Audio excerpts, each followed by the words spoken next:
The HR version of the report contains several important sections that will help you better understand the soft skills analyzed and approach a selection and development process, keeping useful observation lenses at hand, such as benchmark indicators, behavioral indicators, and probing questions. Let's analyze it together.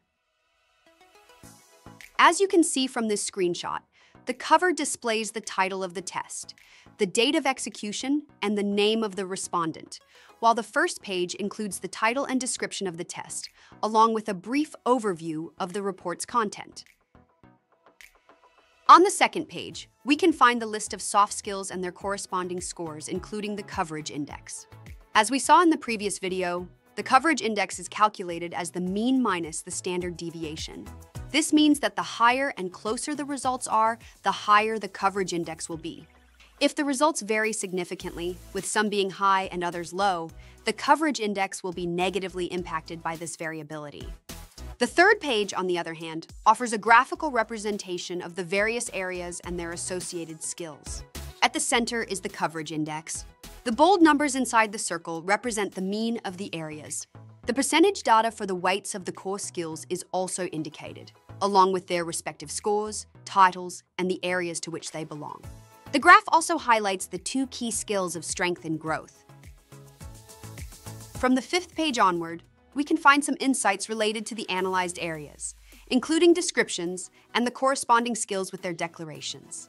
For each soft skill, the following will follow: the score obtained by the assessed individual for each skill in relation to the selected benchmark. The benchmark calculation uses the sample average as a reference point, complemented by standard deviation intervals that help position the respondent's score in relation to the average. This allows for the identification of performance levels above or below the sample, providing a clear interpretation of the results. On the previous page, we have included a brief guide on how to correctly interpret the benchmark results. 4 behavioral indicators, developed based on the elements that define the skill.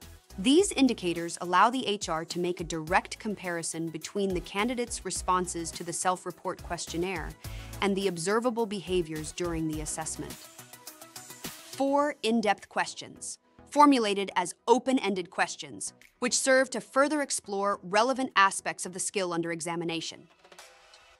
A qualitative analysis of skills that, combined with the selected benchmark, allows for the evaluation of proficiency levels for each skill in comparison to a specific sample.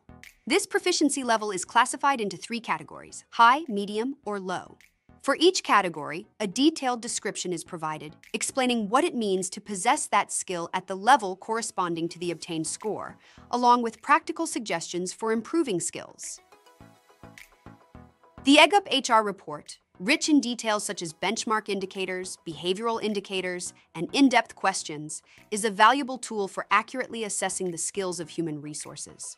Each section of the report is designed to provide not only quantitative data, but also qualitative insights that enhance observation and decision-making capabilities within the organizational context. Effectively utilizing these tools means taking a step forward towards a more informed and strategic HR management.